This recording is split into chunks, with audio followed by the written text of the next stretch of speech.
Hello and welcome to my series of game dev videos.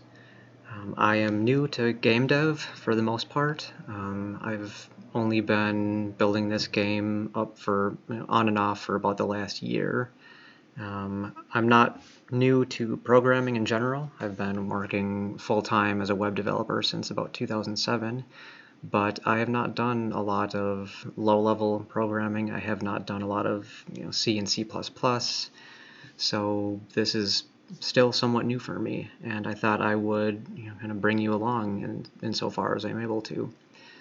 So to start things out, just give you a brief idea of what I'm building here.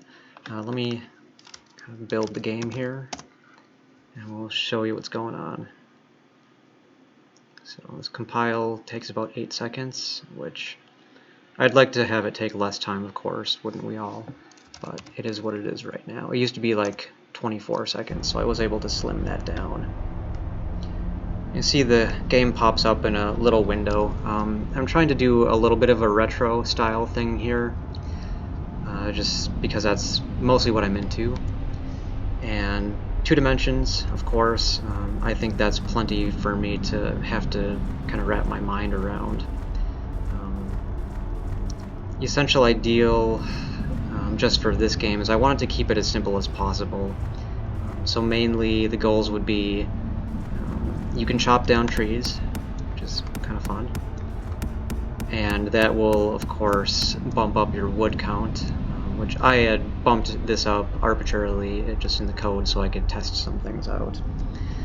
And you can build fires with the wood, and essentially that will increase your health once it has gone down. Health bar is in the top left, as you can see. And as you chop, you will lose energy or health, depending on what you want to call that. So I do have a concept of actors, is what I call them. So this skeleton guy is essentially that. And I put him there to kind of kick off the plot. Of course, you can walk around the map, and right now these kind of chunky looking trees, you cannot get past those. That's kind of the out of bounds area. I've also added in a little development console so I can kind of put in cheat codes per se. So I can turn collision off, as you can imagine is very helpful in this kind of game, just so you don't have to go the long way around. I've also added recently a collision overlay because I was having some difficulties with a couple maps that I had developed recently.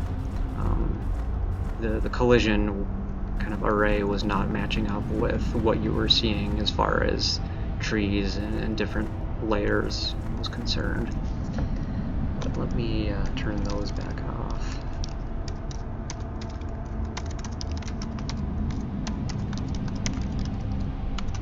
Collision back on here.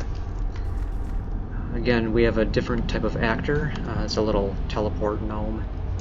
So right now he's kind of helping you with this kind of tutorial stuff. So he'll tell you that you can build fires and regain health with those. Also, you have to be within proximity of the fire, so you can kind of see a little bit of a glow, which was implemented just with a PNG animation. And then I have a simplistic yes-no dialogue, and of course the text field down below does have pagination capabilities, as you may have noticed when I was talking to the gnome before. Of course, map teleportation, you can do that.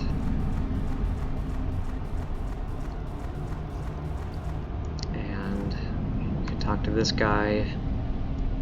He'll just kick you off into this battle screen, or a map that you would essentially be able to do battles in. As you can see, kind of in my debug output below, I'm counting down milliseconds to the next battle, so realistically that would be a randomly generated value of how long it'll be until the next battle. So if you imagine games like Pokemon on Game Boy or like the Final Fantasy games, and you're just walking around the map. Obviously you pop into a random battle, and for this game it's somewhat similar to Pokemon and Game Boy, wherein the countdown will only happen when you're moving around, right? So you could stand in one place as long as you want to, and you won't get into a battle. So if you wanted to, build a fire or something, you're not going to get into a battle when you're standing next to it, just stationary. But if I move around, that's going to screen wipe, and that'll take you into the battle screen. Of course, you can hear the fire is still going. I obviously have some things to clean up here since I just very recently began working on this idea of a battle screen. That's overall what I have right now. I mean, I have a few more commands in the development console, and I have some random odds and ends that I would like to show in future videos. But for right now, I think that's pretty much the outline of what I have built and what we will be working with moving forward.